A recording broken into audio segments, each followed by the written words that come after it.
Cricket మైదానంలో భారత జట్టు అడుగు పెడితే చాలు ప్రత్యర్థికి ముచ్చమట పట్టడం ఖాయం. బౌలర్లపై అమాంతం విరుచుకుపడి భారీ సిక్సర్లతో మోత పొంగించే hit man Rohit Sharma classical shots ఆడుతూ అద్భుతమైన ఫిట్నెస్తో చకచకా పరుగులు పెట్టగల రన్ మెషిన్ కోహ్లీ, తన యార్కర్లతో ప్రత్యర్థి బ్యాటర్స్ను హడలెత్తించే జాస్ప్రీత్ బుమ్రాలతో కూడిన భారత జట్టు మరో సమరానికి సిద్ధమైంది.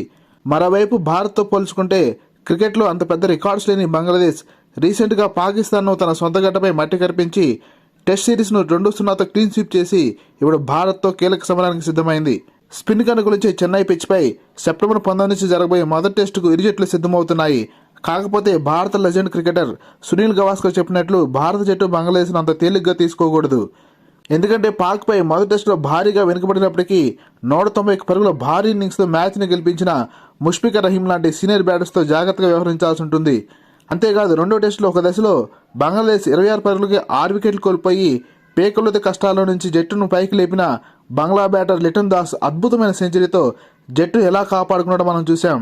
అంతకంటే మించి భారత పిచ్లపై బాగా అవగాహన ఉన్న బంగ్లా స్పిన్నర్లను భారత బ్యాటర్స్ ఆచితూచి ఆడాల్సి ఉంటుంది. శ్రీలంకతో జరిగిన వన్డే సిరీస్లో 2-0తో సిరీస్ను కోల్పోయిన భారత జట్టు 27 వికెట్లు లంక స్పిన్నర్లకు సమర్పించుకోవడం గమనార్హం.